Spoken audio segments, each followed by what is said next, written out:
Bismillah. Assalamualaikum warahmatullahi wabarakatuh.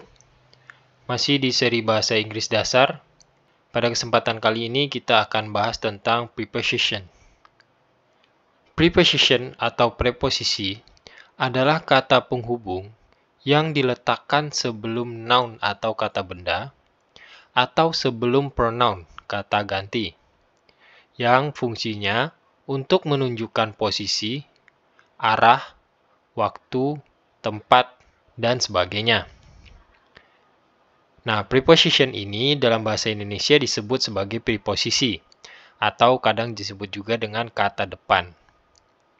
Nah, contoh preposisi dalam bahasa Inggris itu antara lain ada at, in, on, by, with, to, from, of, under, dan masih banyak lagi.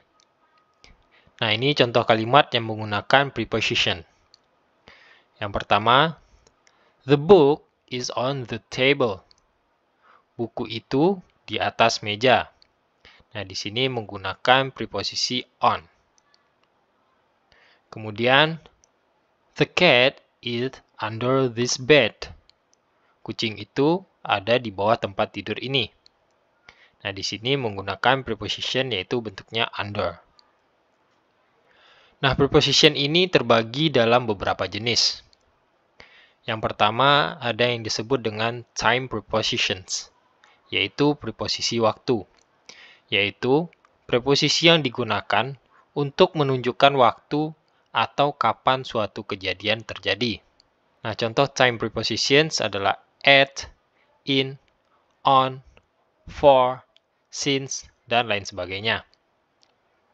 Kemudian yang kedua ada yang disebut dengan place prepositions, yaitu preposisi yang digunakan untuk menunjukkan lokasi atau tempat suatu kejadian itu terjadi. Nah, contohnya at, in, on, under, above, behind, beside, dan lain sebagainya. Nah, di sini terlihat ada yang sama ya di antara time preposition sama place preposition. Jadi at, in, on ini bisa di keduanya.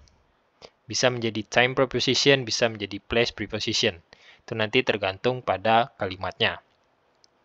Selanjutnya yang ketiga ada yang disebut dengan directional prepositions. Nah, directional preposition ini digunakan untuk menunjukkan arah atau kemana suatu objek atau orang bergerak. Nah, contohnya ada to, from, into, onto, across, through, dan lain sebagainya. Kemudian yang keempat ada yang disebut dengan prepositions of condition or state, yaitu preposisi sifat atau kondisi.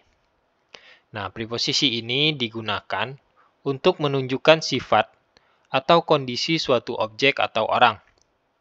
Contohnya ada of, at, in, with, about, for, dan lain sebagainya.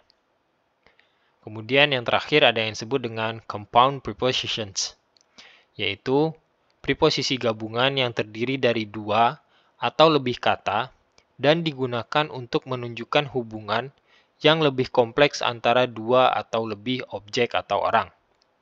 Contohnya ada in front of, ada on top of, ada due to, ada according to, dan lain sebagainya.